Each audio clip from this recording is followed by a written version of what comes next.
And we're back with another episode of the Lakers Fast Break podcast. It's Gerald Glassford coming right back at you here from Lakers Fast Break, Pop Culture Cosmos, where we cover the latest news and trends in pop culture each and every week, twice a week, wherever you get your podcasts. And on this week's episode, Josh Peterson and I face the franchise with Harry Potter, and of course, also everything going on with Harry Potter as far as the behind the scenes stuff, if it was a good move, if it was everything going on as far as detailing and outlining the franchise IP as far as the movie franchise is concerned. So go ahead and check out our initial thoughts on the Harry Potter franchise. With facing the franchise along with Apple Vision Pro, do you have $4,000 in your pocket to go ahead and spend on Apple Vision Pro?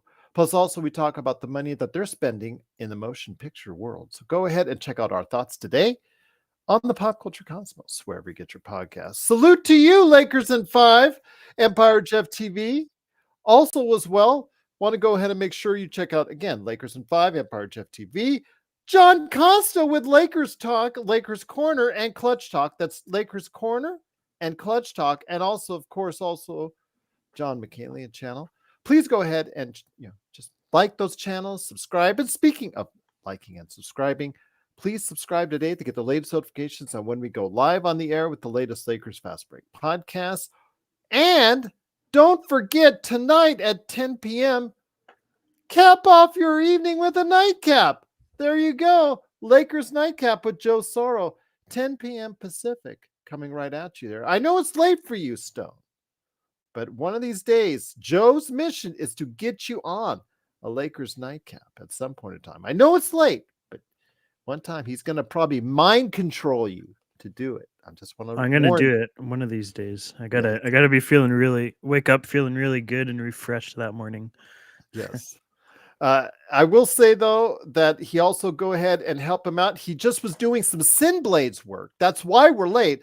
I was late because of Super Bowl traffic. That's already here in Las Vegas. And he was late because he was doing some Sin Blade stuff. So go ahead, if you're in the Southern California, you don't want, with all that rain coming down, getting weeds all over the place, looking all ugly, all that stuff. Get the new fantastic lawn set up today with Sin Blades. Sinblades with a Y.com from Ox1947 at LakersBall.com. Big shout out to Jamie Sweet. Admiral Akbar, he almost laid out the trap. The Lakers almost fell into it, but they didn't. So find out what he will have to say on his 5 Things articles. And of course, Laker Tom, the #1 Lakers blogger, you know he's going crazy. He chewed me out over the weekend in regards to his one of his many crazy trade proposals, which you will see more of this week. So go ahead and check out what he's doing at Laker Tom and, of course, Lakerholics.com. But great to have you here. Stone, the legend, Stone Hansen is with me right now, hoping to get John Costa involved as well. So hopefully he will be here. Lakers Corner and Clutch Talk. And, of course, Mr. Joe Sora himself, looking, maybe even Henry. Big shout out to Laker Nick and Henry Hill of Courtside Lakers for stopping by and keeping Stone company while Joe and I are just driving all over the rainy freeways all over the place here in Las Vegas, and him in Temecula. So appreciate Stone Hansen holding the fort down on our playback.tv/Lakers Fast Break live simulcast. So cannot thank you enough for doing so. It is the Lakers finishing off the Grammy trip with what everybody was talking about. Darren, and also as well, of course, Daniel and everybody else that was here, Adam, and on the pregame talking about, it's going to be an easy victory. Lakers, after those convincing victories in New York and Boston, having all that momentum going into Charlotte to finish off the wonderful Grammy trip with a big victory in Charlotte. Charlotte having half their team on the injured list, not playing tonight. No LaMelo Ball, no Nick Richards, no Williams. I'm sorry. Nick Richards was playing in the game, but still, they had half their roster out tonight as well. It would have been an easy victory. I mean, for goodness sakes, look at their starting lineup. Ish Smith was their starting point guard tonight for the Lakers. Also as well, Leaky Black was their starting power forward today. So Leaky Black, everyone. Again, Stone had to educate me on Leaky Black because I had completely forgotten about Leaky Black. So that'll tell you where they were at coming into tonight. So you thought it would be an easy victory for the Lakers because they came in there with the same lineup from New York. And, everybody was talking about 35-point victory, 25-point victory. Should be an easy night for the Lakers. Let's get it done. So give LeBron and AD some rest before they head home. Wouldn't that have been nice for the Lakers to have done that? Because the Lakers offensively for most of the game looked pretty good. A sore spot for the Lakers has been their offense, but again, the Lakers in transition looked very good. The game was up and down. Decided though not to play any defense throughout much of the game.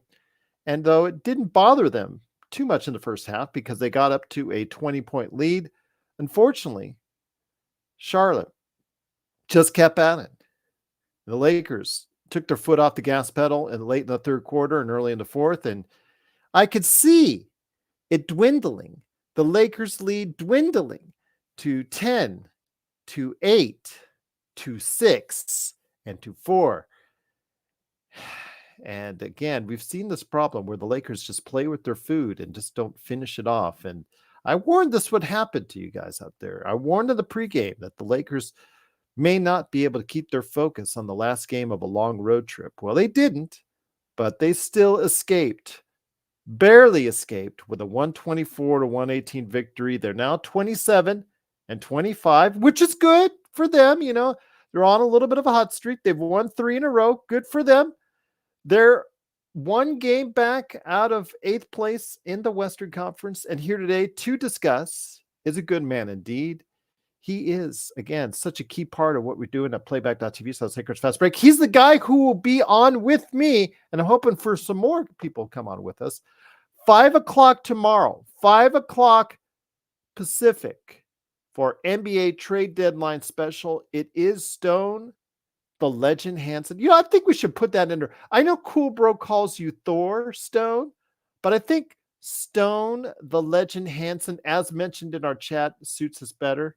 The best Lakers chat that's out there, Lakers Fast Break. It is Stone, the Legend Hansen. Great to have you here as always. Anytime that you're here, it's an added plus for us. You said, of course, during the playback.tv, which I listened to the entire thing. I was actually on the freeway while I was doing it. And you wonder, I know, why is he sending those one-word answers? Well, when you're on the freeway, all you can send one-word answers. But when it comes right down to it, my friend, the Lakers you said you wanted to go ahead and have an easy game. Get LeBron some rest. Finish off the third quarter. Joe had mentioned it as well as he's coming on with us right now. Finish the game off in the third quarter so you give LeBron and AD the fourth quarter off. But Stone, that just wasn't meant to be. Yeah. I mean, we won. Everyone is going to see there's a W next to the column. That's ultimately what matters. Yes, I know. But, I mean, this is the worst roster all year that we've played against. It really isn't that much of a win. Like, this should be your starters should not have played the fourth quarter. You should have you could see it. I mean, you talked about them playing no defense. They did not try on defense until the fourth quarter. The entire game, they just did not care about defending anybody. And I know a lot of people are saying they look like they were gassed. They didn't look gassed to me. They just coasted the whole game. I mean, if you're not playing half the court the entire game, why are you gassed in the fourth quarter?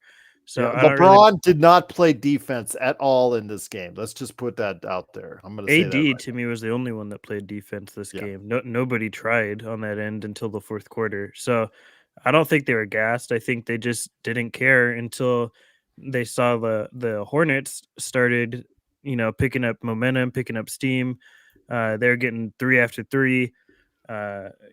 Miles Bridges and Miller were just going insane. And if you notice, they're picking on their guards every time down the floor. But I'll save that for later. But it's just it's frustrating, Gerald, because we all want to believe in the Lakers going all the way, but the reality it sucks because the reality is that they just won't because they're coasting, yes, but the problem is my real frustration is rooted in the fact that they think they're a lot better than they really are. If you are coasting this game, it's because you think you could just turn it on at whatever time you want and you can immediately pull away and make this game easy. But they can't. They don't have enough talent to be able to do that this year. And the fact that they think they do is frustrating because that is what's going to be our detriment in the trade deadline and for the rest of this season. Once again, it is the Lakers Fast Break. It is Stone Hansen, along with me, Gerald Glasser. Thanks so much for watching and listening. Truly appreciate it. Also here today, a good man indeed. He is the mastermind behind Simblades, simblades.com. He also is okay, everyone. After, I don't know, John, if you ever caught it, I sent you the link, but if you didn't catch Joe on his previous Lakers nightcap, you're missing out. But he is alive, he is well, he is sober now. It is Joe Soro. And Joe, great to have you here. I know the audience tried to kill you on the last episode, but to no avail. You're still alive, you're still kicking. But unfortunately for the Lakers, you come off, they got the win. They got 4-2 on the road trip, but the way they finished up tonight was about as what you expected. A team that supposedly, as Stone said, they look like a team that ran out of the gas, but there's really no reason why, because they didn't spend any energy for the most part on the defensive end and almost wasted a triple-double. Fantastic performance by Anthony Davis, Joe. Yes, I was able to catch Empire Jeff and our good friend Young Africa. For those of you who don't know who Young Africa is, he's a regular on Empire Jeff's show, and he and I had a brilliant back and forth. I think it lasted like almost 2 hours. This was a few months back. The discussion was Jordan versus LeBron, and it was just tit for tat. It was one good point after another, one good point after another. And the reason why I'm bringing this up now is Young Africa actually somewhat surprised me on his dialogue today with Jeff, in that he thinks that LeBron is holding back on the reins for AD. And there is lack of, what's the word I'm looking for? There's a lack of maybe respect from the role players towards LeBron due to the fact that he doesn't play defense very well, effort-wise. He also tends to, even though he says he wants to give the team to AD, he still kind of wants to be the guy. And this goes back to what we've been talking about for the last few months is, and it's hard. It's one of the hardest things you can explain about LeBron James. Like you're talking about a health marvel, right? You're talking about an athlete that has defied logic in terms of being able to play at the level he's playing out at, and as long as he has. And his game is fun to watch too. But there is an exaggeration that's been there for a long time in terms of his intellect and being able to reel in and reel out. And we've discussed his decisions at the end of games. That was there before he became a Laker. We just see it now, obviously, being Laker fans because we're watching him every game. And right now, there is a legitimate issue with LeBron kind of doing his own thing. And I think there's a little bit of an issue with the guys around him, kind of resenting it. When you look at the Celtic game, one of the first things we said after the game was, man, these guys are just like, there's some kind of flow going on here. And what would stop that?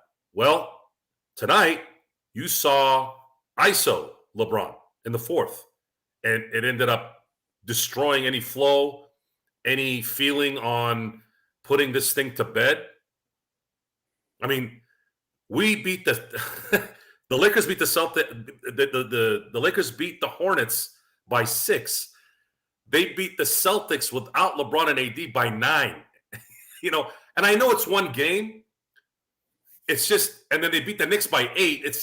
There's this thing that's off. And I think Young Africa and Jeff brought up a very good point that LeBron, even though he says he's trying to give the team to AD, I don't think it's true. And we've been dancing around this. I've been dancing around it because, man, when you saw him in the first half, he was just dunking all over the place. You're just sitting there going, God damn, man, this guy is just unbelievable. He's still getting his head above the rim, right? So then finally, after the show ended, and I'm eating dinner so I can get on the show, and we're waiting and all that, I started finally just figuring out, man, I'm like, in an age of bipolarness, this is the most bipolar great player that's ever existed, at least in my book. Because you knew who Magic Johnson was. You knew who Larry Bird was. You knew who Jordan. You knew Kobe. You knew Duncan. Those guys never really changed from who they were, other than improvement. Just I'm talking personality-wise. But LeBron is the most brilliant basketball player you can ever see, and then the most non-intelligent player at the same time, sometimes in the same game, sometimes in the same quarter, sometimes in the same sequence. It's weird. It's weird, and I'm just happy that I'm not the only one now. I feel like I can speak on it now. Stone, I'm sure you probably kind of get what I'm saying here, right? I mean, I'm sure you've thought of this too. And I where do we go at this point here? Should they succumb to what we eventually think they're going to succumb to, which is they think they can turn it on. See, LeBron still thinks he can turn it on. He still thinks he can turn it on. It sets bad habits when you think that way, especially with this kind of team that has so many deficiencies, which is kind of sad too. Because I'm D'Angelo Russell. The last 13 games, he's shooting 47% from 3 and the 4, averaging just under 24 points a game. Everything we've said this year that this team needed for them to win consistently is wrong. So at what point do we start pointing at the one guy, the number one guy? You have to. You want the glory? You got to take the blame. Even if it's not all you, it's still, you take on that responsibility. So you have AD playing virtually healthy free all year. LeBron hasn't had a major injury. D'Angelo Russell is a bona fide 3 on this team, playing like an all-star at this point, this last 13 games. And then you have Austin Reeves, who's, in my book, the best. It was Taurean Prince for a minute, and then Austin Reeves is kind of taking the reins on it. Open shots at 3, he's making those most of the time when he's wide open and it's within the flow of the offense. So I unfortunately missed the fourth quarter, so I was able to get the information secondhand. I will watch it after we get off the show tonight. But this is probably the biggest concern at this point that we can point to from here on out. Instead of sitting here worrying about AD and what's his motor, what Austin's going to do on defense, what this guy's going to do on offense, it doesn't matter at this point. There is a issue, and the biggest issue is Mr. LeBron James needs to decide on either he's going to go full throttle the rest of the way and not think he's 2012 LeBron, or keep doing what you're doing when those plays become tight in the first round of the playoffs. Are your guys going to look at you and say, let's do this? Or are they going to say, sure, which won't produce good results? Well, let me put it before I get it to Wow, that was a John, good. That was a long one. Sorry, guys. I didn't mean to. no, that's okay. They love it. The more, Good, the good, better. good. What I want to ask you though is when you see LeBron in New York with the New York music, all the New York related music, he's wearing the Knicks towel over his shoulder very conveniently. He's, you know, you hear in New York the whole time. Comes in there with a tire in Knicks colors as he enters the building at the MSG the other day. I mean, does that not irritate you in the He's slightest? tone deaf. He's tone deaf. And this comes down to, again, I got to give my boy, Young Africa, some credit here. This is a man who's been supporting LeBron James for a long time. That's why I'm mentioning him. And when someone who's as smart as he is and knows basketball as much as he does, I know a lot of y'all don't know him, definitely remember that name. Good man, has his information on point. The term narcissist, things that people have accused me of. Oh yeah, on the show, and in some cases, rightfully so. He does two things that, and by the way, that's supposed to be a joke. He has been called a narcissist on this show and has agreed with the comment. Yes, if you believe that, then I agree. So, yes. But getting down to the real meaning of what that is. Sorry, John, I'm going to finish this up, then you can continue, man. I'm sorry.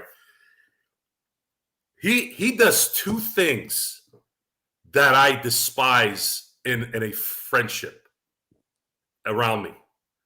He's got narcissistic traits, more than one. Okay, my one narcissistic trait when I was looking at the 7 questions, because I actually did this with my wife. I said, I can see him doing a checklist. No, I did a checklist. I went to my wife, who's going to know me better than my wife. I said, honey, I want you to be honest with me. Which one of these are you?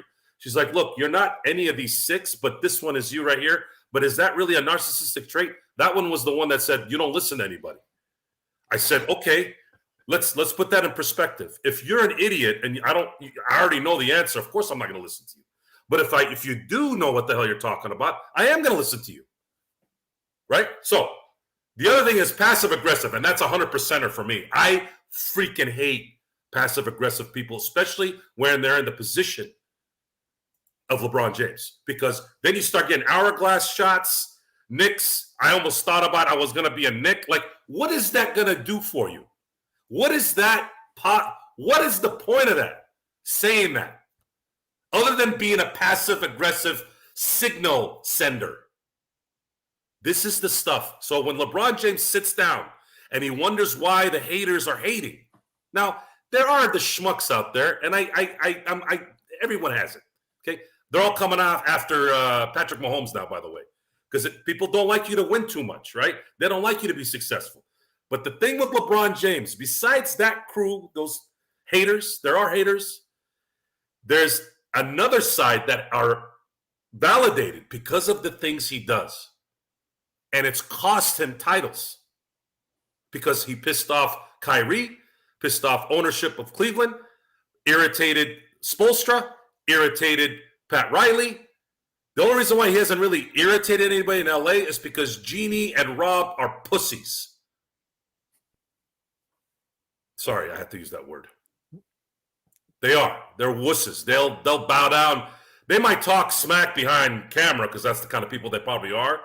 But in front of the camera, oh, we're so happy. We are in total support. Here, let me put a banner of Dwight Howard. Stay. Freaking embarrass the hell out of every Laker fan that ever existed.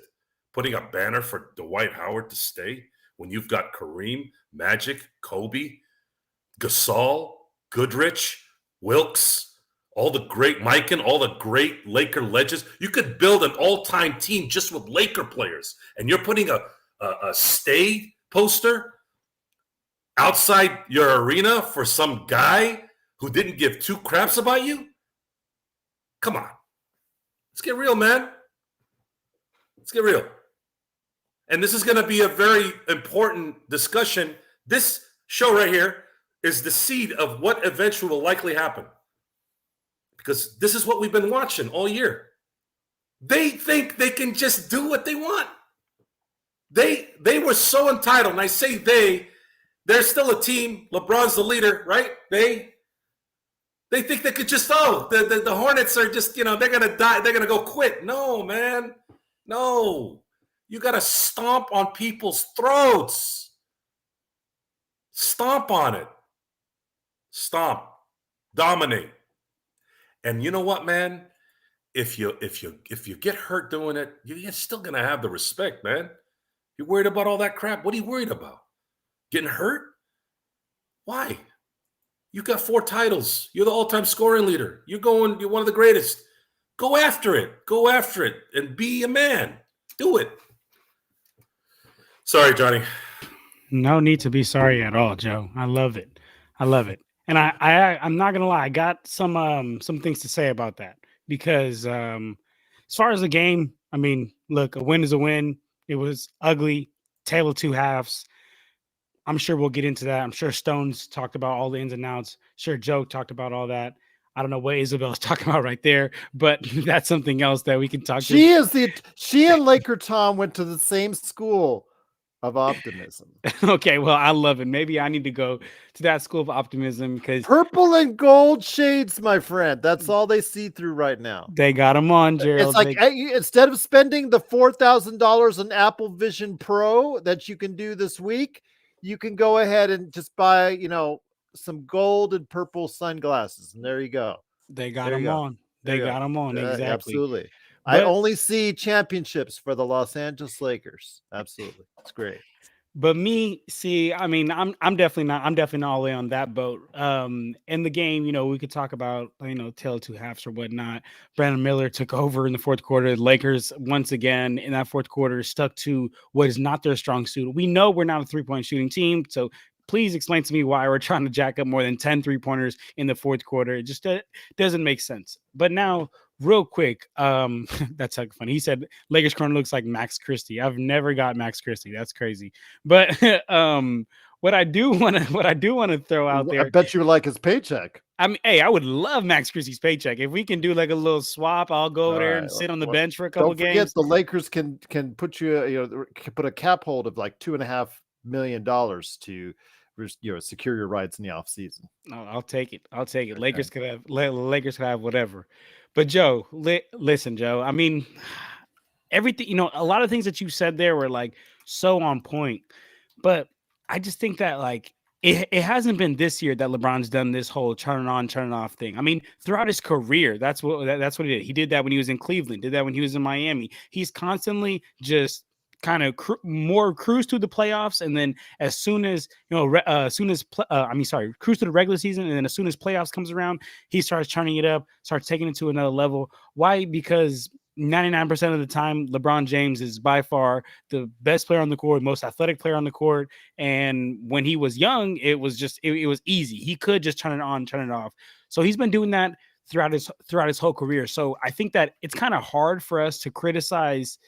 I mean, I'm not going to say it's kind of hard. I would say it's kind of unfair for us to criticize the fact that, LeBron, he's constantly been doing this. So he's used to the whole, I'm going to cruise more through the regular season. And then when playoffs comes around, I'm going to start tightening up. And it's worked. Like how you said, the man has 4 championships.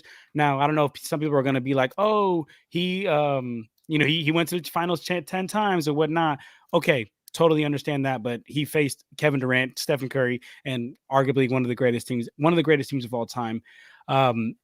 So that's what I'll say to that. But my point to the fact of like how he always just turns it on, turns it off, he's used to it, Joe. He's done this his whole career. So why would he stop doing it now? And then, well, go ahead, talk to me. You're on mute. You're on mute, Joe. I got you. Go ahead. Sorry, he's not 32-year-old LeBron anymore. That's why.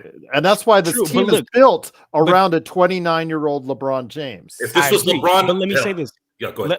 Let me say this real quick. I do agree he's not 32-year-old LeBron James, but there's no way that as an athlete you're just gonna just concede the L and be like, you know what, I'm just not the same anymore. Like you gotta keep it pushing. Like you gotta keep pushing. He has to do what's worked, and that has worked. Whether people hate on it or not, that has worked. So he's gonna keep doing what's worked in the past. Now we're seeing that it's not working. So now is when I do think that some changes should come.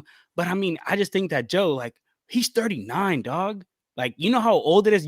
We cannot ask him to play every single possession hard on defense. We cannot, like, he has to cherry pick, because if he doesn't cherry pick, I guarantee we won't even have half of LeBron James come a play-in situation, because I don't even think we're going to compete for a title. Like, I'm not saying let's get into that boat of like, all right, rest LeBron James, because come playoffs, I think we're real title contenders. Because I've said this a lot of times on this show, we're not title contenders at all. But what I will say is that we can at least, be a dangerous playing team. But for us to be a dangerous playing team, you know what we need? We need a healthy LeBron James come play in time, and we need LeBron James on the ball. But if LeBron James is exerting all his energy out there every single night on an 82-game season, trying to play the hardest defense against the Hornets, playing against games that kind of don't really matter as much, we won't be able to have a healthy LeBron James on ball come playoffs. So that's my I guess, like, response to that, because I mean, he's 39, he's going to have to pick and choose. And now the players on the team, they need to understand that LeBron James is like, and I don't know how to say this word, but I think it's anomaly or something like that. He's a one of one. Like, he's Anomaly. a one. Thank you very much, Joe. Mm-hmm. He's a one of one. Okay. So nobody can be like, oh, okay, he's doing that. He's cruising and then he turns it up. So I'm going to cruise. I'm going to turn it up. You can't do that, because you're not LeBron James. You don't have what he has. So I think that falls more on the players, because I don't even think that players should be following LeBron James and his example that he's setting right now. Because again, he's 39 years old. He has to operate on a whole different level than anybody else on this Lakers team is. So that's what I'll say to that, Joe. I don't know if you have something. Well, again, you make valid points, and that actually fits LeBron 1. The problem is there's a LeBron 2, and those two go back and forth sometimes in the same game. You saw it tonight. You saw LeBron 2 in the fourth completely stagnate the team to the point where you bring in AD after been sitting, right? That's what I was told. Again, I missed the fourth quarter, but that's what I was told. And then at that point, his momentum, his rhythm was off. And this is a discussion we can go on. This is better. This is a better discussion at the end of the year, because we can really dissect this for like 2 hours. But at the same time, if we had to put a little footnote on it, is there's a reason why there is animosity towards LeBron in basketball, and it usually tails into this: his decision making during games that are head scratchers, considering this is supposed to be an IQ of 180 on the basketball court. It doesn't show itself sometimes, and that shouldn't happen for a guy that talented. And tonight was, again, it was a good example of trying to explain, because this is going to be important later when the Lakers need to make a decision on what they want to do. You all know I already said this. He ain't turning down $51 million. I have to see that. There's no effing way I believe that. He's not turning it down unless he's getting an extension. If it's not an extension with the Lakers, that means somebody else has to come and sign him for more money, or at least that same amount for a year. Who? I have no freaking clue who's going to give a 40-year-old LeBron James New York. I don't even think New York would do it, because they're already. He seemed pretty, New Yorkish the other day. And about LeBron's passive aggressiveness, guys, I'm not gonna lie. I am the biggest LeBron. I'm not saying I'm the biggest LeBron fan, because Kobe Bryant is what got me into basketball. But I do believe that LeBron James, is the greatest player of all time. But again, that's a whole nother debate that we can get into. But what I will say is that my thing that annoys me most about LeBron James is hit those little passive aggressive stuff that he says, those little signals that he throws out, like the whole New York stuff. But also, remember when we won a championship and he's like, well, Rob and Jeannie want their respect and I want my damn respect too, and all that stuff. And when he's reading those little books, and he's never ever reading the book, he never gets past page 10, but he's always like, yeah, I'm reading all these books, and he's trying to act like he's just this genius. Or another thing that he does that's super annoying is how LeBron underplays his all-time scoring record. He's like, yeah, I've just been trying to be a passer. And it's like, okay, LeBron, I get it. You are a good passer, but you can't tell me that you're the number one scorer of all time and you've been trying to pass. Like, you've been trying to get to the bucket. You've been trying to score. No one who averages 27 points a game is is a passer. Come on, man. I don't Come care on. if you have 10 assists a game for your whole career. You're still a damn scorer at 27 a game. Well, let's get Stone back into this. Once again, the Lakers do win 124-118. The Lakers are now 27-25, still ninth place in the Western Conference. Let me ask you this, Stone. When it comes right down to it, though, it's these type of games that do concern you and me and the rest of the guys here in regards to what we see. And I just don't know. Again, we'll be discussing this in quite a bit more detail tomorrow on our NBA trade deadline preview.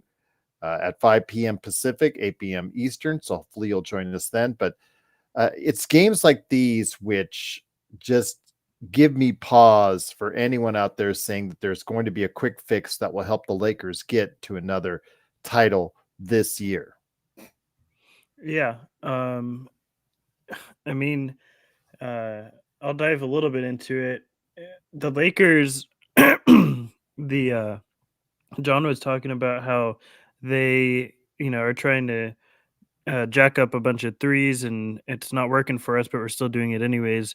And it's true. And it's because the Hornets were shooting threes and they were making theirs. And the Lakers, the Lakers are followers of tempo. They're not setters of tempo. So when another team tries to do something, the Lakers want to try and do it better. And I'll give you an example of that. Let me just give you an example of that. The Lakers 8 of 34 from three-point line. They were 50 of 89 overall. So virtually all of their misses, Stone, were from the three-point line. Yeah, and we want to play the same way the team that the opponent is playing. And most often that means it does almost all the time mean you're not a title contender because you can't set the tempo of the games you're playing. Winners set tempos. That's like a through line through all of basketball is if you're the team that can control how the game goes, you're generally the team that's going to win. That's a massive advantage to have if you're playing the game the way you want to play it. But if you let another team dictate that, then you're in trouble. The other thing is, this is exactly why I didn't care about the Knicks or Celtic wins, to be honest. People I know thought maybe that's the turning point. It's not. The Lakers won 2 fluky games because it was a fluke. It was just that. But it means nothing in the grand scheme of things. It felt good. It felt good to beat the Celtics with no LeBron and AD. It doesn't feel good to almost lose with LeBron and AD to the worst team in the NBA. And this is why I have so little faith in the playoffs, because if you cannot turn it on in the regular season against the worst team with half their roster missing, why would I expect you to do it in the playoffs?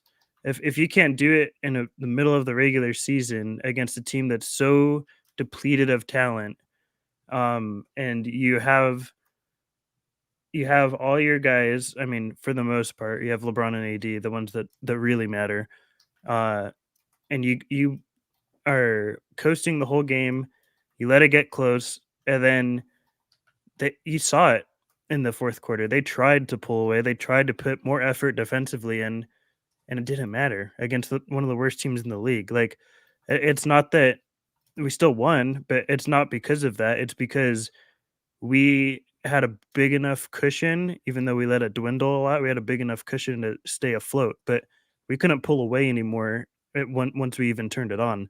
So if you can't do that, why would I think you could do it in the playoffs? And that's where I'm at. And it's frustrating. It's upsetting. I know a lot of people are asking trade stuff in the chat. A lot of it I think we'll address tomorrow, probably at the show, if you guys want to check in there.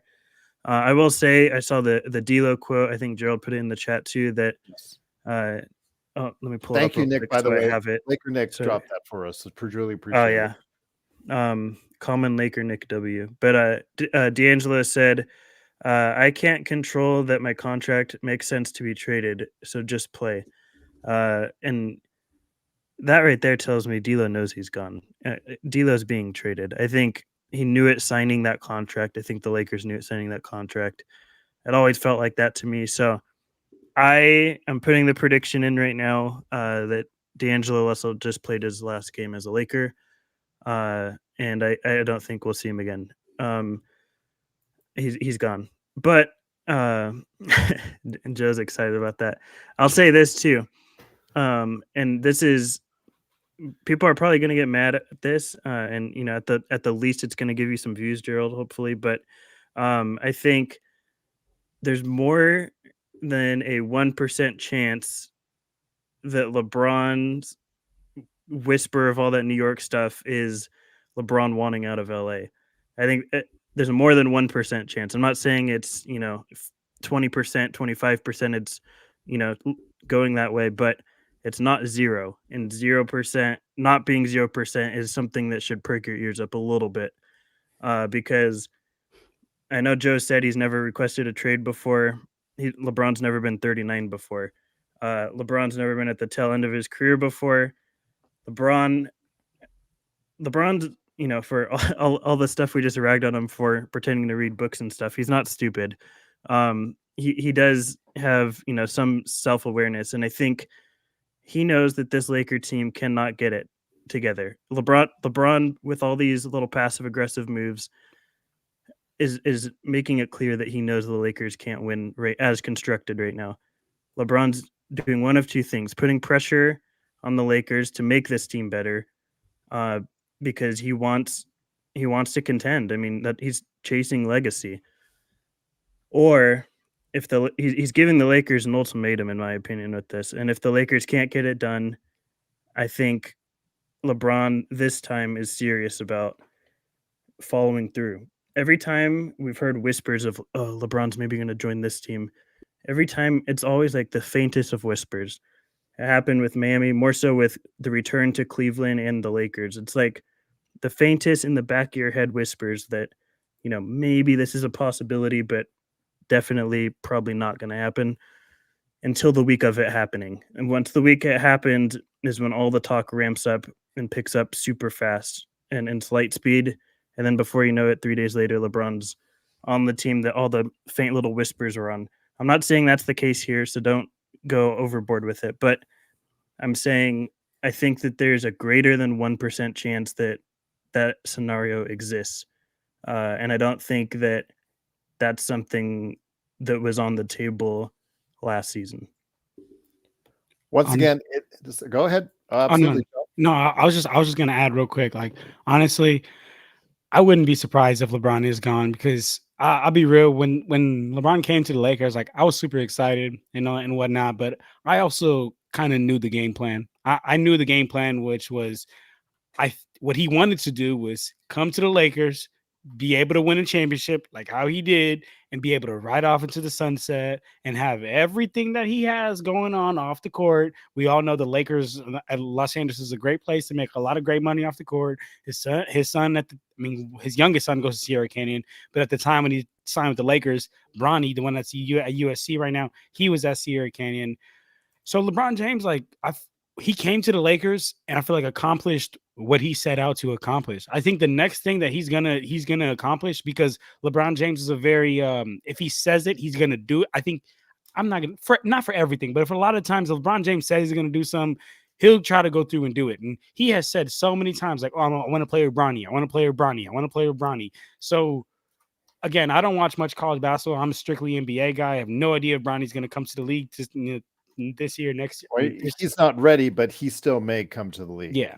Right. So I think that LeBron James is going to end up forcing his way out, because I think that if he doesn't have the ideal situation, then Stone, you hit the nail on the head when you talked about at first LeBron James was trying to give the Lakers signs through media. Remember when LeBron James was like, I think it was like last year or early this year, he was just like pissed and like, oh, we suck and all this is going on and we're just not good enough. And we said recently that we can beat anyone and lose to anyone at this point in time. Exactly. So and also, Stone, you said it best. You said LeBron James is not stupid. He knows if he says something to the media, ESPN going to be talking about it next morning. He knows that Jeannie's eventually going to hear it, whether it's through her little Twitter feed or whether somebody tells her like, yo, LeBron's not happy. So then at the end of the day, yeah, I wouldn't be surprised if he left. the only thing that it makes me upset as a Lakers fan is like, man, whenever you offload like superstars, like, you know, when the offloading of Kobe, like we sucked for those last couple of years, and even after. Now the offloading of LeBron, like how's that gonna go? And as much as Anthony Davis has been staying healthy this season, God, please do not leave us with Anthony Davis alone. God, please don't don't do that to us. Don't leave us. Anthony Davis is a certified 1B. He cannot be a 1A. Just can't do it. And if you disagree with me, let me know. But I don't think he's a 1A. I think he has to have someone there with him. So I'm concerned with this Lakers team because I hope we don't go back into the Ryan Kelly, Robert Sacre years where we had players laying down on the bench at the end of Kobe Bryant's retirement, because this is what it's looking like right now, guys. Once again, it is the Lakers Fast Break. It is the Lakers Fast Breaks. Gerald Glassford, Stone Hansen, Joe Soro, and John Costa from Clutch Talk and Lakers Corner coming right back at you here. The Lakers do win 124-118. They're 27-25, still ninth place in the Western Conference. Joe, he did mention, John, just now about Anthony Davis, who did have a triple-double tonight. Excellent all-around performance from him once again. I know that gets lost in all the LeBron passive aggressiveness, the hourglasses, and the New York, and all that other stuff that he's doing. And then also the constant rumors, which I want to discuss with you, John, here in a second regarding your favorite player on the Lakers, D'Angelo Russell. So I ask you, Joe, when you see AD performing like this, although with his history of injuries, what are your thoughts on giving him the mantle at, hopefully LeBron, or one way or another, allowing AD to lead this team going forward? Well, you just gave him an extension this summer, right? Mm-hmm. Or the Lakers did. So yeah, he quickly signed it and quickly agreed to it. I think that at this point we need to start letting him be what he's supposed to be, and that's the part that makes me feel a little bit more comfortable in case LeBron wants to go somewhere else this summer. Another thing that Empire Jeff mentioned today when I was listening to his show, I didn't notice this, but if you look at Anthony Davis before the games, he gives Darvin Ham a big hug, like bro hug, double bro hug. And then LeBron obviously doesn't do that kind of stuff, right? So if maybe we don't assume that he asks to be traded if LeBron leaves. And should he do that? I mean, you're talking about a guy that's been here, 4 years plus, already gotten 2 extensions. Would he really want to do that to a team that's probably going to do everything they can to replenish this and try to win? I mean, where's he going to go at that point? Is he going to go to Oklahoma City? Is that something that could be in the works? That was what I was thinking, because I would like to get draft capital as much as we could, and we could do that and maybe even get a player from it. And that would help Oklahoma City go from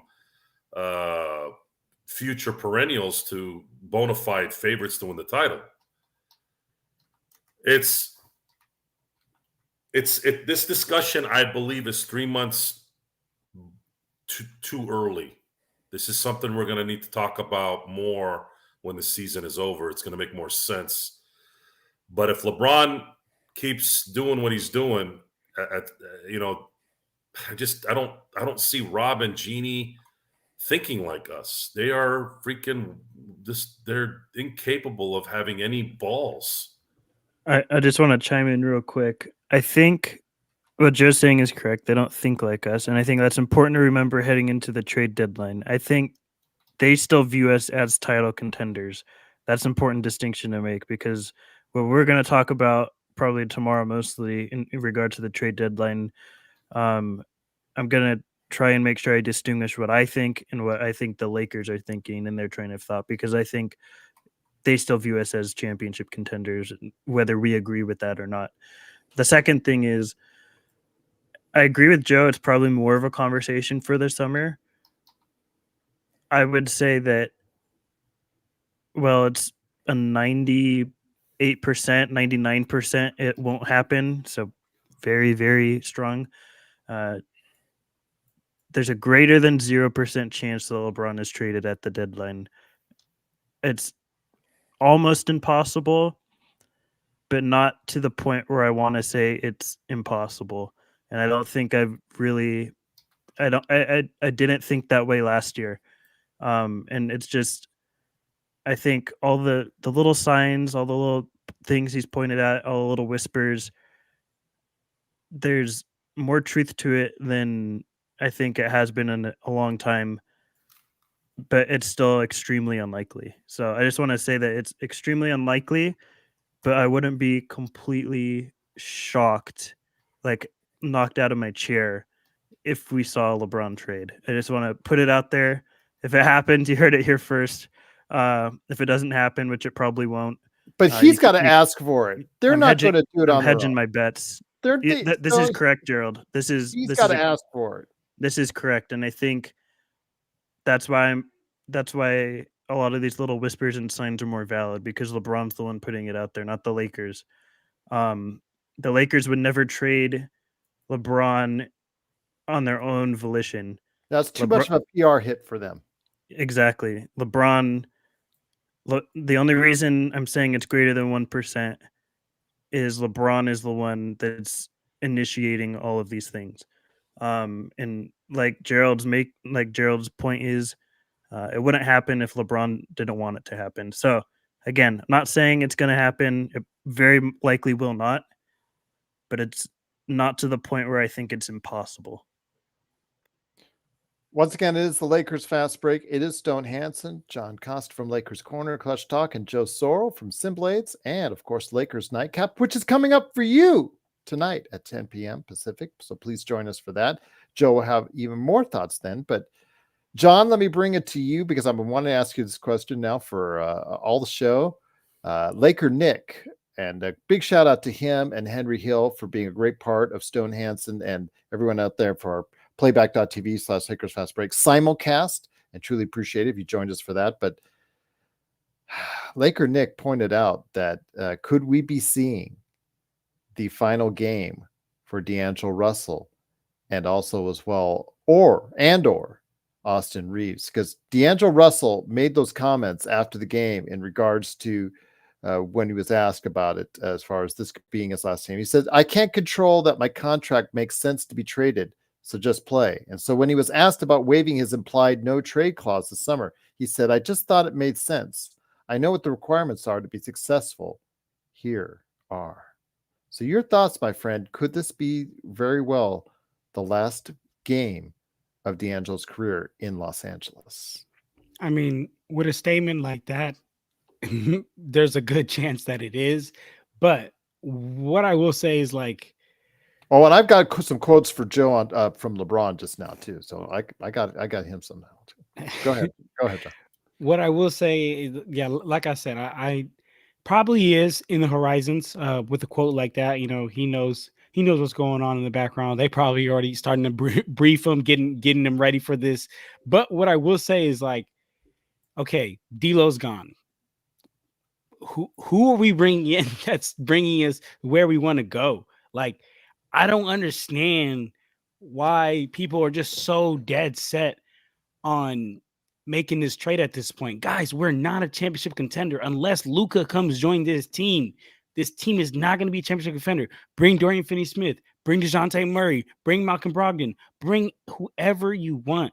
This team is not going to be a championship contender. Will we get better with DeJounte Murray? Of course we will, because now we have someone who can play make at the level of D'Angelo Russell, score at the level of D'Angelo Russell, and not be an absolute cone on the other end. Malcolm Brogdon, same exact thing. Dorian Finney-Smith adding a 3-and-D wing. Love it. But guys, we're not going to be able to compete. Gerald, you talked about how if we make a trade, what you correct me if I'm wrong, but you said we're going to like lose out on a whole bunch of money that we could have got back, correct? That's up to the Lakers. If they go into the repeater tax again, they're getting a bigger hit because they're constantly in the tax. They have a chance to avoid the repeater tax. They have a chance to also, the buses get money. But that again, it's not my money, so I'm not worried about it. But that's something that if you and I are working for the Lakers in El Segundo right now, that's something we have to contemplate because that's their bottom line. That is their bottom line. So if you spend that extra money and put them into the tax and also cost yourself some assets, whatever little assets you have, for some short-term games, as Empire Jeff has said, and I've said, you've got to worry about your long-term success because you can't pay Peter to, with whatever you took from Paul. It doesn't work like that. You can't expect on both ends to be that successful. So if you sell your soul now, if you sell out now, John, and if you sell out and you get rid of that first round draft pick and you go ahead and you go and get a rotation player like DeJounte Murray or a Grant or a Dorian Finney-Smith or a Bruce Brown, all nice names, all contributing players to winning teams in the past, but they are not moving the needle far enough to get you where you want to go. You have only one first round draft pick. You have only 3 tradable contracts that's out there. Don't give me Gabe Vincent because nobody wants Gabe Vincent. Would you want a broken down, bad need player in the first year of his contract of a 3-year contract right now? Seriously, unless you're attaching something pretty sweet alongside of it. Seriously. Yeah, just seriously. Yeah, exactly. Right. So and that's where so I'm at with it. All that up, John, in this week. You're giving up all whatever little assets you have. And I know LeBron doesn't care about 29 or 30 or whatnot, but Rob Pelinka We do. Rob Pelinka should, if you're working in the Lakers and you want to see yourself stay at the Lakers, because if you don't win, your future will be thrashed as well. Yeah. You hit it on the head, Gerald. I said the nail on the head, Gerald. Look, why are we gonna sell our soul for getting incrementally better when we're not gonna compete? I'm over here looking in the chat. Young Africa, she they said we're not a Luka away from being a contender. We're not a DeJounte Murray away from. We're not exactly we're not a DeJounte Murray. We're not gonna get Luka. Luka is that was me just throwing out a player out there that would just. Luka goes to Mark and says, "I don't want to only going to the Lakers." Yeah, exactly right. That's the only way it happens. If I'm only going to Isabel, I'm sorry, Murray and Brown does not make us real. It doesn't. And look, guys, I literally glasses, Laker Tom glasses.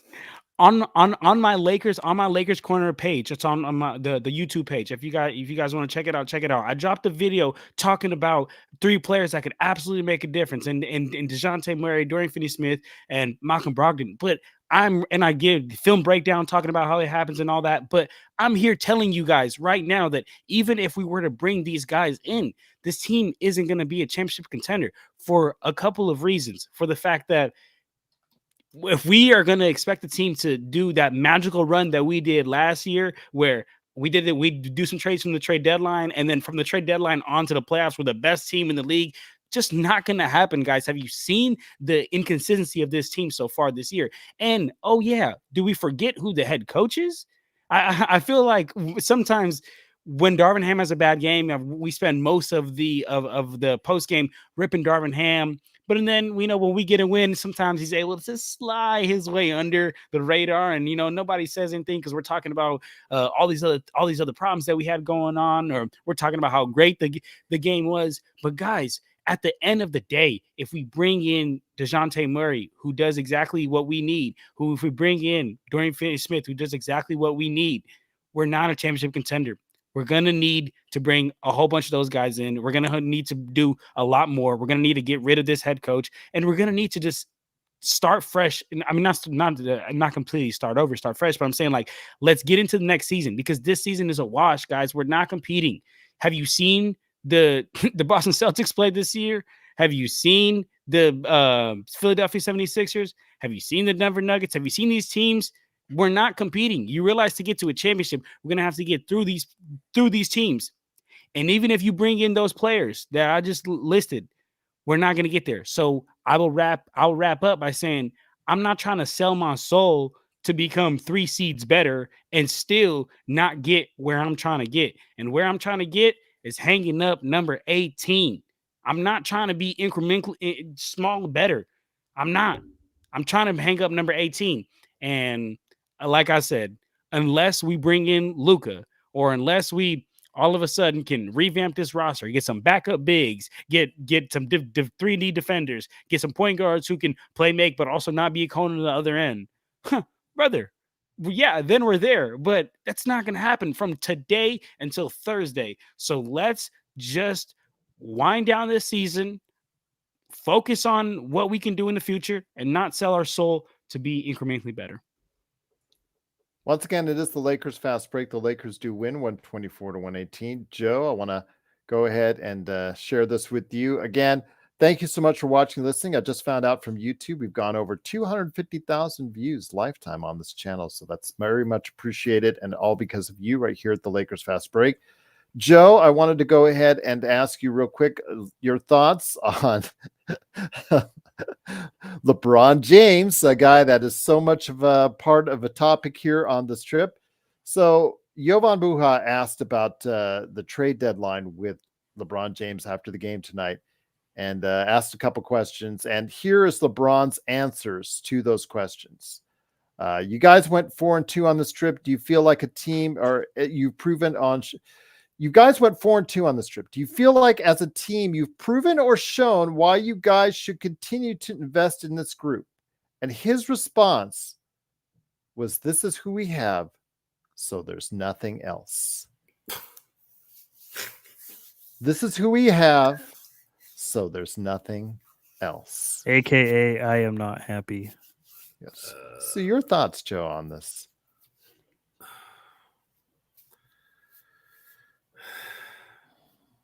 Do I want to derail the show right now? You can always derail it, my friend. No, They I'm love gonna it. wait till nightcap. I'm gonna unleash on nightcap on that one. Oh, no. Do it now. Yeah, someone has to sleep. Someone has to get some rest. You really want me to drop this now? Come on. Yeah. All right. I'll listen to it in the morning, worst case. If you All want right. to do First, I'm gonna go with what's happened recently. Number one, AD. Remember when we were talking about AD not doing much in the post in terms of passing and doing that stuff? You know, like that seemed to be his weakness, which was puzzling because he used to be a point guard. Well, guess what? AD is top 2 in terms of most efficient, most points in the paint in terms of creation. Tonight, he is one of 2 Lakers that had a triple-double with 3 blocks. The other one was Kareem Abdul-Jabbar. So, Mr. James, the ire of our existence, you keep telling everyone, you said this since 2019 when an AD came, this is AD's team, which, again, this unfortunate phrase, God, how the hell am I going to say this without cursing? Go ahead, curse. I'll beep it. I'm not cursing. No. Okay.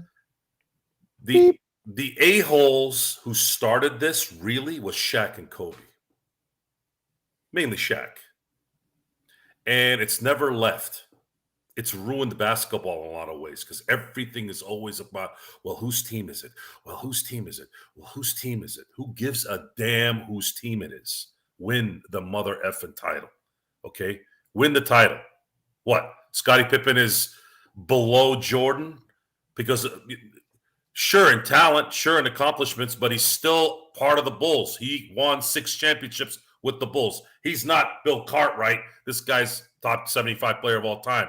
We shouldn't be sitting there and calling this guy, oh, he's the second. He's the best second guy, because all the other idiot moron media player created that too. They fed off it. And we've heard, oh, well, Kobe had Shaq the first 3 times. That's why.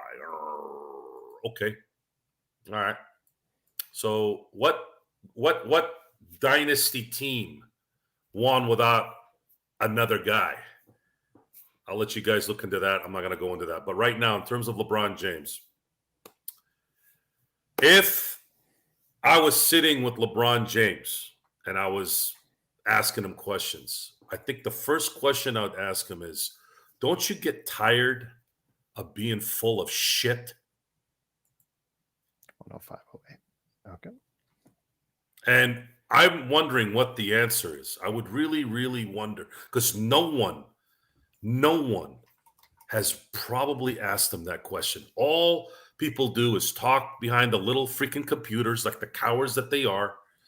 The media people were asking him questions about his hourglass thing, and they were so scared asking him the question, they didn't even know how to ask it. Because they don't want to lose their media privileges, right? That's why they hired Allie Clifton, as much as I like her. They hired Allie Clifton when LeBron came because they knew she'd kiss his ass no matter what happened. So now, all this stuff is fabrication. All this stuff is to control the narrative. Why do you care about all this stuff? Why? You're a basketball player. You're not a politician. You're not a real estate agent. Your talking is done on the court. Why are you worried about image and all this? Your image is on the court. You do well on the court, you're good. So I'm going to use a Michael Jordan example because this is the discussion, right? When Michael Jordan was asked, man, you're getting, Nike after you, you got Gatorade, you got McDonald's, you got this. They're telling him this, right? He's like, look, man, if I was averaging 2 points a game, they wouldn't give two squirts about me. He kept it real. He kept it smart because he's dropping 35 a night. Of course they want him. He let his game talk. The game, as great of a media machine as Jordan was, Jordan would never become a media darling, David Stern darling, none of these things without that son of a gun putting that ball in the hoop. And not only did he do it, he did it in dramatic fashion. That part had a little bit of luck to it, too. That stuff you can't really control. But it just so happened that he lucked into a lot of games where when you're watching the ratings, especially in the 90s where you didn't have streaming, you didn't have people doing illegal stuff as much as they do now, man, people were watching. And when that sucker went to the fourth quarter in the last 5 minutes, he always came through. And that's how we learned about why and what is great in basketball. Who comes through when it matters? So then, fast forward, you get a pipsqueak taint face like Colin Cowherd, who puts up a bunch of stats about, well, LeBron statistics say he's more clutch than Kobe, and that means he's better. Oh, okay. I'm gonna give you another quote. Bill Belichick, greatest football player of all, football coach of all time. I've said this before. Stats are for losers. Okay, who was deathly afraid? You put both LeBron and Kobe. Let's say, who was pissing in their pants when one of those guys has to make the last shot? Are they worried about LeBron or are they worried about Kobe? I saw Kobe get triple teamed. I don't know how many times for the last shot. And guess what happened? Ron Artest put back. Paul Gasol put back. Fisher wide open to the corner. Ori wide open in Philly. Game 3. Shaq fouled out. 2001 in. If they don't fear you, are you really the greatest?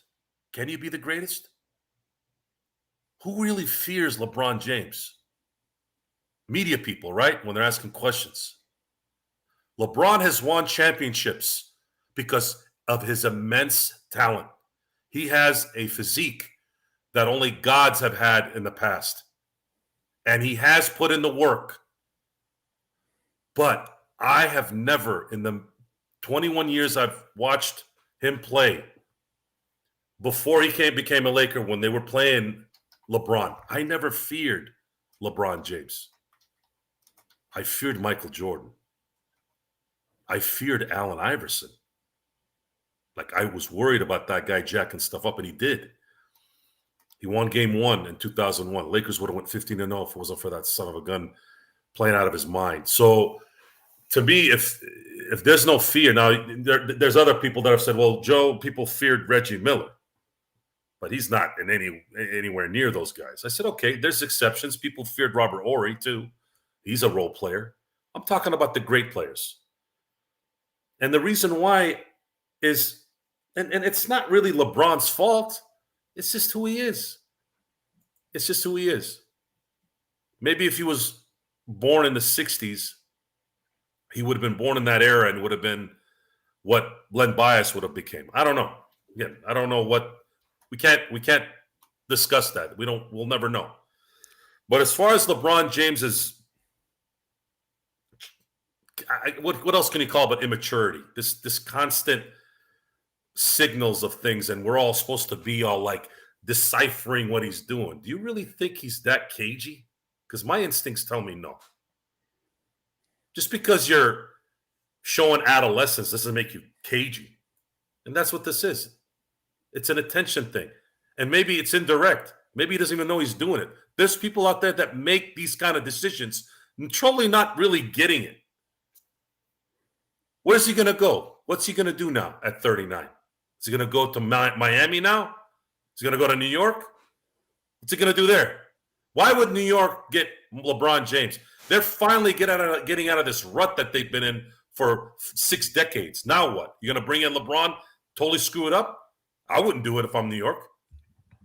New York has a history of not being the smartest. True. What's Tom Thibodeau going to do with LeBron James? You think he's going to put up with LeBron James? Tom Thibodeau don't give a damn who it is. Tom Thibodeau's a beast. You piss him off, he's going to tell you.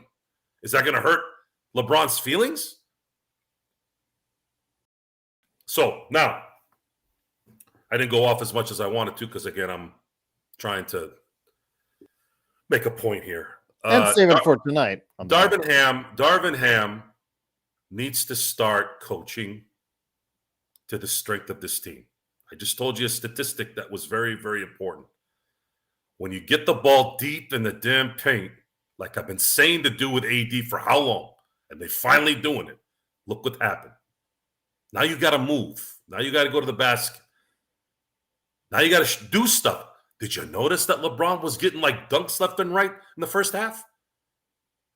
So I'm going to bring this back again. My boys, Empire Jeff and Young Africa. You remember the first half, folks. I'm talking to you all too. First half, they were rolling, right?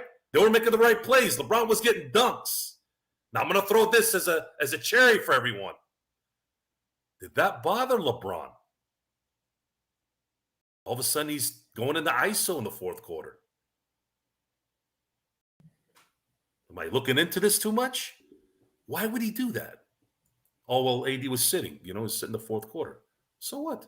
Run it through someone else. You go to the post. You make the pass. LeBron won us a championship at the deep into the post, and doing that Dirk turnaround, or I should say the Kobe turnaround. He was killing that for a couple of years. Why not do that? What is it? Why?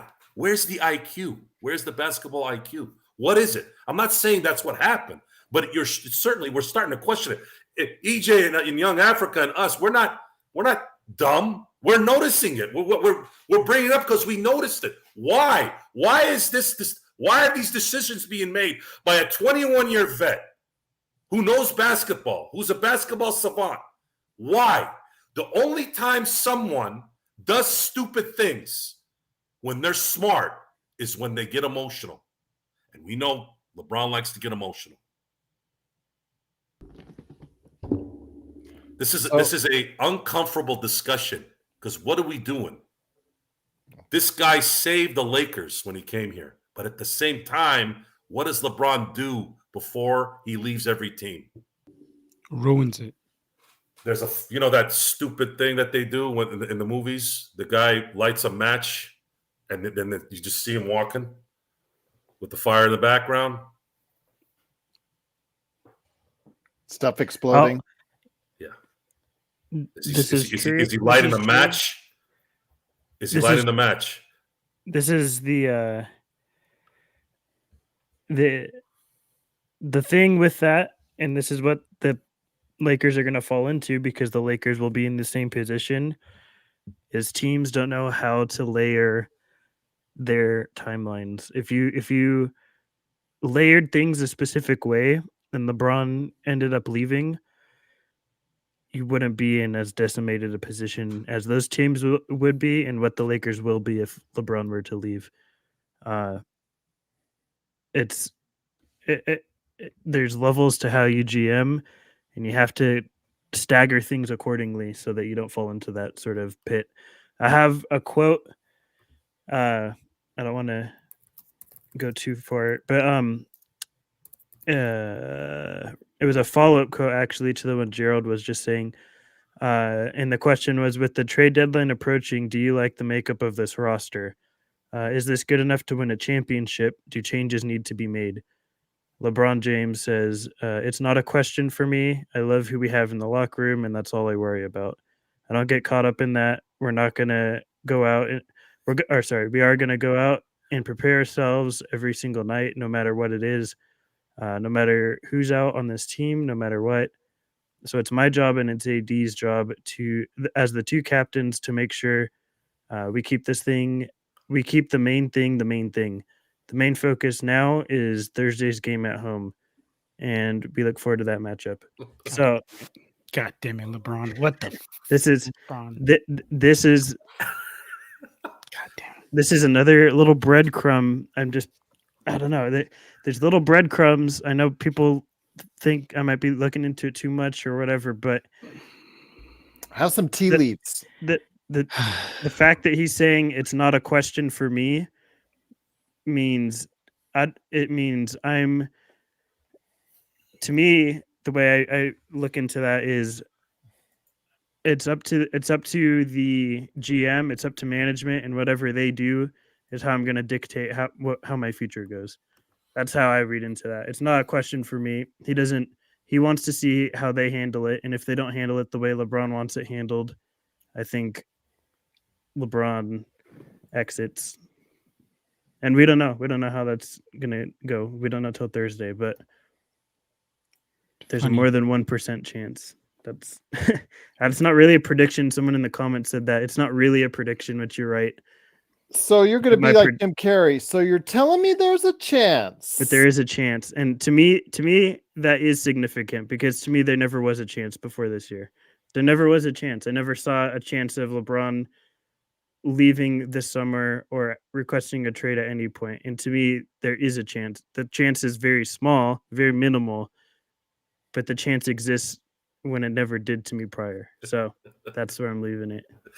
I'm sorry, man. These puns that the crowd is throwing out is pretty good. Yes. Great job by our community tonight. The best Lakers chat room that's out there is the Lakers Fast Break. The Lakers do win 124-118. So, John, let me bring it back to you. Lakers Corner and also Clutch Talk. Go ahead and make sure you subscribe today. And I want to give a big shout out to John McKinley, who's back on the airwaves on his YouTube channel right now, as a matter of fact. But I wanted to go ahead and talk to you, John. You know, you've got to be frustrated. You are a big time supporter of D'Angelo Russell. You are seeing him play better than at any point in time or any stretch he's ever played wearing a Lakers uniform, and possibly in his entire career. Your thoughts, my friend, on the possibility that he's playing this well and could be leaving here. In fact, it could be his last game as a Los Angeles Laker tonight. Well, I'll tell you what, we're really going to miss his playmaking ability. I'll tell you that much, because one thing I've talked about all the time, and every time I get into D'Angelo Russell, I talk about the biggest importance that he has to our team. In my opinion, it's not that third score, which is pretty important to us. But I think the number one biggest important thing is how he is just an exceptional playmaker, especially out of the pick and roll. And half of the NBA nowadays, it's not X's and O's. It's just a pick and roll, and let's get mismatches, and let's see what happens here. And I love D'Angelo Russell for the reason that I said earlier. Remember when I said that Anthony Davis is not a 1A? What I mean by that is saying, like, Anthony Davis is not the type of guy where he's just going to get to the low block and say, watch out, give me the ball, give me the ball and let me go to work. He has times where he can do that, but that's not naturally what comes out of him. He is natural, and I don't know Anthony Davis personally, so this is kind of maybe a little bit of a wild take, but he is a natural, just laid back and more of a, I don't know if lazy is the right word to say, but he doesn't have that fire in him. He doesn't get it going. But as a basketball player, I'll tell you right now, there's nothing more that gets you going as a basketball player than seeing that ball go through the hoop. And sometimes D'Angelo Russell and his playmaking ability, he puts that ball where only Anthony Davis could get it. And sometimes Anthony Davis gets going. Easy lobs, easy layups at the rim. He's running the lanes. D'Angelo Russell finds him easy. Another reason why I love D'Angelo Russell is because when he's on ball, he allows LeBron to run the lanes. Go ahead, look at this roster up and down. You will not find another playmaking point guard. Austin Reeves, I would consider him more of a 2. He's more of a plays off the ball than his main thing out there is to score. D'Angelo Russell, when he's on the ball, I love it because then that means that we have LeBron James running the lane. And I know LeBron James is 39. I know we spent an hour and like 21 minutes now, dang near just ripping on LeBron James. But truth of the matter is, he's still one of the most unstoppable forces coming downhill. And if we're able to have D'Angelo Russell on ball and allow LeBron to be running downhill, that means that LeBron's going to get a pass and come down court and put some down. And I love it. But if we get rid of D'Angelo Russell, we won't have that. And what are we going to do? We're going to force LeBron James to be on the ball a lot more because, like I said, besides LeBron James and Anthony Davis, we do not have another playmaking guard in this team that's going to be able to not only play make for themselves, but play make for others, get others set up, get others going. Perfect example. I talked about Anthony Davis getting easy buckets. You know who else really benefits from D'Angelo Russell? Christian Wood. You know who else benefits from D'Angelo Russell a lot? Rui. Players who just cannot say, hey, yo, give me the ball and let me just go to work and go get a bucket, because D'Angelo Russell, what he does is he helps them get easy buckets. And like I said, if we get rid of him, we're just going to drastically miss that. And the only way I think it's worth getting rid of, I mean, I don't think nothing is worth. I'll say it again. I'm going to stand on business. I don't think anything is worth doing this season because, again, unless we bring Luka, we're not contending. And I'm not looking to be 2 or 3 seeds better. I'm looking to contend. So what I'll say is this. I don't want us to do it because I don't think any of these moves will bring us closer. But if we do it, it has to be for a playmaking guard who could score and preferably play defense on the other end, a.k.a. Brogdon, DeJounte Murray. And it'll be sad to see D'Angelo Russell go. Guys, look at this. Look at this right. I think I've already showed you guys. This jersey right here, this is from D'Angelo Russell's rookie freaking season with the Lakers, guys. This is when he first came on the Lakers. When he left, I was upset. I was like, oh, I really like D'Angelo Russell, ice in my veins or whatnot. But you know what? It is what it is. He goes. We win a championship. Some things happen. When he comes back around to this team, I'm like, oh, might as well pull the jersey back out because I had it from his rookie season. But long story short, if we get rid of him, we better bring in somebody who can do exactly what he does for this team, if not more. Well, look on the bright side. If he does get traded on Fanatics, it'll be on clearance by the weekend. Look at it like that. But Joe, I wanted to ask you this. I want to hear that dispensary story tonight on the nightcap. I think that would be a great way to go ahead and elaborate that story about your ownership of a dispensary for 3 months and how that went on tonight's nightcap. But be that as it may. For those of you who have been paying attention, yes, it is an interesting story. And there's a lot more shocked at the fact that I owned a dispensary for 3 months. There's money into it. I'm not surprised. Well, I thought I was going to, I think I might have told you this story a little bit. I thought I was going to be like the Kennedys. Kennedys were bootleggers back in the day when Prohibition ended. They were full-fledged legal operation after that. But, 100 years later, now it's a different story. And I thought I was, once California legalized it, I thought I'd run right into it. Problem was, the environment was just not for me, and I'll tell you guys the cool story here tonight at 10. That is, of course, Lakers Nightcap with Joe Soro, 10 p.m. Pacific. But before we head on out, my friend, I want to hear your thoughts on this. Correct me if I'm wrong. I mean, because John and people in the chat have mentioned about all these names coming to the Lakers: Dorian Finney-Smith, Bruce Brown, DeJounte Murray, Malcolm Brogdon. My math might be a little bit fuzzy, but how many first-round draft picks do the Lakers have? To give? Yeah, right now. One. So if all these teams want a first-round draft pick for those players, in the case of Murray, they might want more. And you only have one first-round draft pick to go ahead and trade. How do you accomplish all that? And Nick Claxton, too. How do you accomplish all those players getting onto the Lakers? You can't. My advice to the Laker regime is I just want to make sure, because my math was kind of fuzzy. My advice to the Laker regime: if you're going to bring somebody in that you think you might need, which is a backup point guard, right? Because Gabe Vincent is another walking corpse from Miami.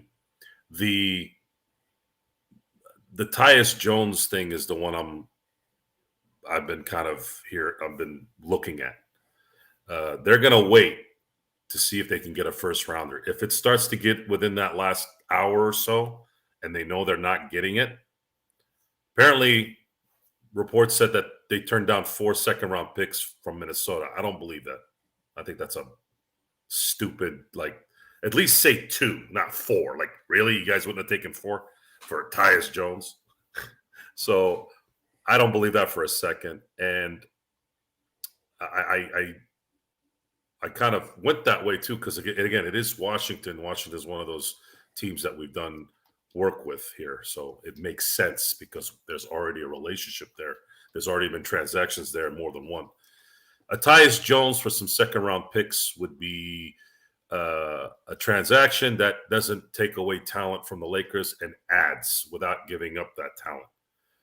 And that's kind of how I think that's where I think this is going to go, whether it's him or not.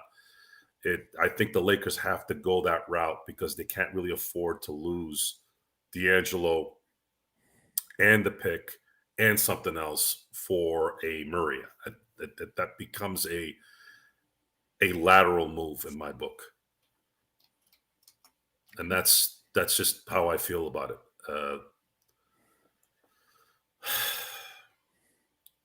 I remember in 2020, I was surprised all year how there was never any noise out of that team.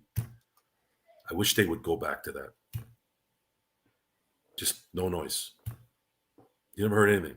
Nothing out of the locker rooms, nothing. It was just, unfortunately, here we are. But it's good for entertainment, right? But I will add that in 2020, we also had a roster that actually complimented the coach. Now we don't have a roster that compliments the coach. Ever since that, we don't have a coach that compliments the roster. You're right. We don't have a coach that compliments anything. This coach doesn't compliment coaching. But to 2020, we had a defensive-minded team, defensive-minded players, a defensive-minded coach. It worked out. We had Anthony Davis playing at an elite level. LeBron James leading the league in assists, 36 years old. Worked out. But literally the following year, the next exact year, guys, they're like, okay, cool, we won a championship. Let's go in the total opposite direction and let's bring on offensive-minded players. And then that's when we seen the downhill of this Lakers team. So yeah, shit's crazy. So let me ask this then, Stone. Let me bring it back to you, my friend. Truly appreciate both you, John, and Joe hanging out with us on the post game, and everybody else out there. With Vando, his news, and I mentioned on the pregame, but I want to mention it here as well. A midfoot sprain will be reevaluated in 3 to 4 weeks. Doesn't mean he's going to be ready in 3 to 4 weeks. It means he'll be reevaluated in 3 to 4 weeks. But it does mean he'll come back this season. Does that change the Lakers' thinking about how far and how much they want to do at the trade deadline this season? I don't really think so. I think the Lakers are probably have their mindset towards what direction they wanted to do, regardless of this trade. And I think we're depleted enough on the perimeter defensively that perimeter defense, I think, whether Vando's healthy or not, is a need for us. Because one perimeter defender isn't enough to cover the entire court. So I think, Vando's health to me doesn't dictate the moves the Lakers make, because I think they were going to have the players that wanted were going to come regardless, in my opinion. Okay. All right. So you and I, and hopefully anybody else that wants to join us here on the panel, and I'll go ahead. I'll make sure the invitations are sent out tomorrow, 5 p.m. We're going to be doing our own trade deadline special. And then, of course, our own trade deadline day itself, 10 a.m. to 1 p.m. on Thursday. Jeff Jordan told Joe about 3 p.m. unveiling statue. I'll go ahead and I'll do an unveiling statue podcast for Kobe on Thursday as well. And, of course, the entire pregame, postgame, all over the game when it comes to the LA and Denver game on Thursday. But when it comes right down stone, without giving away too much, what are you looking to hit up as far as some bullet points for your trade deadline special that you have with me on Tuesday? Yeah, I have a lot of trade scenarios I have played around with that I think are not necessarily. I'm not trying to predict the exact trades that'll happen, but I'm just trying to put trades out there that I think sort of exemplify different directions the Lakers could look at that are somewhat realistic. I don't want to fantasize too much. I want to be realistic here. I made a list of players that I think are going to be available for trade. Not saying they will be traded necessarily, but I think they'll be available. And just a couple notes I have of what people might want to expect, and their expectations might be headed into the trade deadline. So I'm looking forward to it. I think it'll be a good show. And I have a lot to say on it. So I'm looking forward to that. I'll end this with this, Gerald, and I think it's going to make a lot of people not happy, but it is what it is. The Lakers have a better chance of trading LeBron James by Thursday than they do of winning the championship this year. That's my hot take. Absolutely. Absolutely. The Lakers have no chance of winning a championship this year. Okay. Fair enough. All right. And on that note, John, what have you got cooking at Lakers Corner and also Clutch Talk as well, my friend? Come check me out, man. Got 2 channels for you guys. Clutch Talk, which is an NBA talk show talking about all things NBA, dropping 2 episodes per week. Always do a weekly recap of everything that's going on in the NBA. And then that's on YouTube, Apple Podcasts, Spotify, wherever you get your podcasts. Then I also got Lakers Corner, where I get into my strictly Lakers stuff, a little bit more biased, just talking about my Lakers. Hop on post-game shows, do recaps. Just dropped a video on the funny enough, we were talking about D'Angelo Russell. I just dropped a video on my channel 2 days ago about the importance of D'Angelo Russell to this team. Maybe it's going to be irrelevant in a couple of days because he might be traded, but nonetheless, check me out, man. Appreciate you guys for having me on Postgame. Love this platform. It's my favorite Lakers platform all around. Okay, cool, bro. But make sure your homework is done first. Always got to make sure your homework is done first before you watch Joe's Lakers nightcap tonight. I did want to mention Eduardo. I think is trolling you, Joe. But breaking news: Patrick Beverley has been traded to the Lakers. Your thoughts on that, my friend, on this supposed trade, which we all know is fake, as the Patrick Beverley has been traded. If that Your were the favorite, case, by the way. Yes. And if that were the case, then I'd like to thank everyone for allowing me to be on Lakers Fast Break. I will retire as of tonight, and I will ride off into the sunset with nothing. Nothing. With nothing. That would absolutely be nothing. Would you be sad? Huh? Would you be sad about? No, I wouldn't be sad. I'd have a lot more time during the day to do shit. More time. Yeah. Jeez, that would just. That's like getting Kwame Brown back. Well, we've heard Andre Drummond coming back to the Lakers. Okay, give me Caruso. I'll take Andre Drummond, though. Yeah, there you go. I mean, we've heard all these players coming back to the Lakers. In so many of these cases, it worked out so well the first time around. So, yeah, bring them on. Stanley Johnson, man, what does Stanley Johnson? Stone, I kid you not, in the past 72 hours since Friday, I've heard several people in our chats, and on Empire Jeff's chat as well. Stanley Johnson, we need to get Stanley Johnson. I'm like, the dude's averaging 12 points a game in the G League. Hello. Gerald, there's Hello. like the 45 players that are supposedly headed to the Lakers on Thursday. So, Hello. we'll see. Yeah, no, goodbye to Stanley Johnson. Okay. No, Right. hello, goodbye. Might as well bring back Tristan Thompson, Tristan Kardashian. There you go, Mr. Steroid user. Yeah. Oh yeah. It was All right. TRT, not steroids. Honestly, Yeah. that is hilarious. He did that for no reason. He was not seeing no time on the court. There, I was There's watching completely Jeff Teague's- off It was court for reasons. off-court purposes. It's got to look good for those, the reality shows there, John. Come on. Isabel, that'd be like choosing between drowning and burning to death.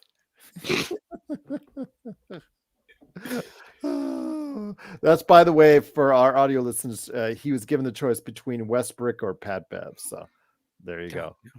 Once again, it is the Lakers fast break. The Lakers do win 124-118. I do want to thank so much John Costa from Lakers Corner and Clutch Talk. Please like and subscribe. He is where What was it want- then, Eric? I heard it was TRT. Oh, yeah. Okay. It was a masking agent for one. I think the other wasn't. Yeah. You're right.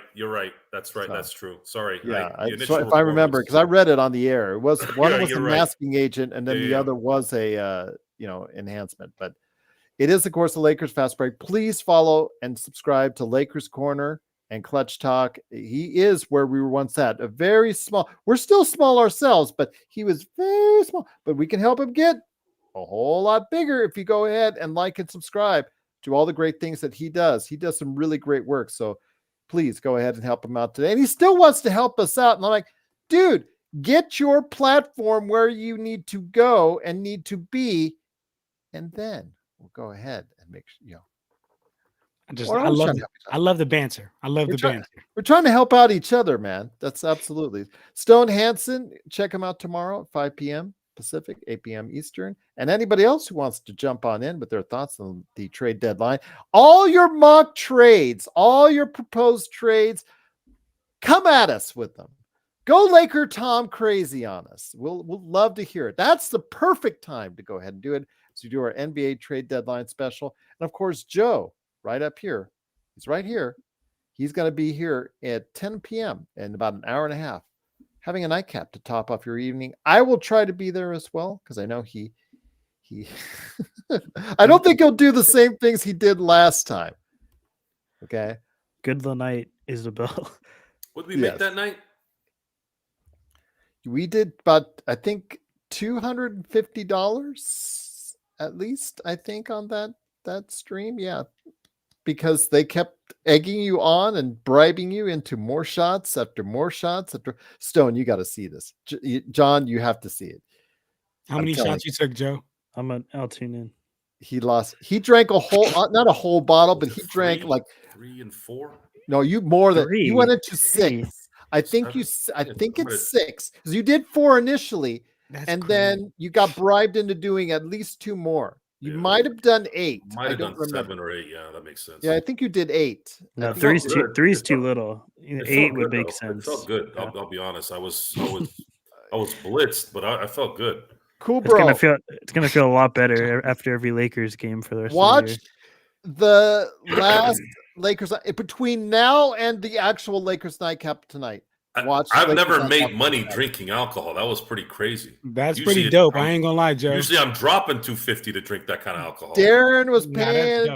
Intel Wild was paying. Eric was playing earlier on the. Yeah, you guys were just awesome. I truly appreciate it, and it does help out the channel a lot. We talked about it on playback. I mean, that's the goal for me, is to try as Empire Jeff. That's the goal for him. FYF Sports Debates, we saw them. They've got 100,000 subscribers. Congratulations to them. That's where we want to go. Who has go ahead. subscribers? FYF Sports Debates. He's here from time to time. Yeah, he's on a lot with Jeff. Here earlier. Yeah. Big shout out to him. I mean, when you get to that platform, 100,000 subscribers, you need to give yourself a very good pat on the back for that, because that's like the Barry Horowitz one. Yes, the Barry Horowitz one, indeed, absolutely. I love it. In fact, he's still, even when he wrestles to this day, he still has where like the mark, what on his outfit, he still has where the mark where he gives himself the pat on the back. But yeah, 100,000 subscribers, FYF, and that's obviously where we want to get to go as well. So yeah, truly appreciate you joining us for that. Edward says, yeah, it would just be a Joe drinking segment. If Magic Man comes back, we do not want him touching the sauce on that. So let's just leave it a Joe. Just leave it a Joe. If that's the case. So yes, once again, it is the Lakers fast break. Empire just said 3 days between games, so maybe he's going somewhere else first. We'll see what happens, but yeah, good things cost money. Darren, again, thank you for your kind generosity as well. It is truly appreciated, but we'll see what happens tonight. He says he's, game for anything. He'll talk about his 3 months as a owner of a dispensary. I'd love to hear thoughts on that as well. But yes, it is the Lakers fast break. Join us also tomorrow, Stone Hansen and I, and hopefully a lot more people will join us for NBA trade deadline special right here at the Lakers fast break. So for Stone Hansen, John Costa from Lakers Corner, and also as well Clutch Talk, and Joe Sorrell from LakersBall.com, Sim Blades, and Lakers Nightcap. It's Gerald Glassford. Thanks so much for watching, listening. Truly appreciate it. I'm going to do the pointing thing now because it's time once again to go ahead and close out another. Get back at 10, guys. I got a good show for you. Lakers win 124-118. We'll be back at 10 with Lakers Nightcap right here at the Lakers Fast Break Podcast.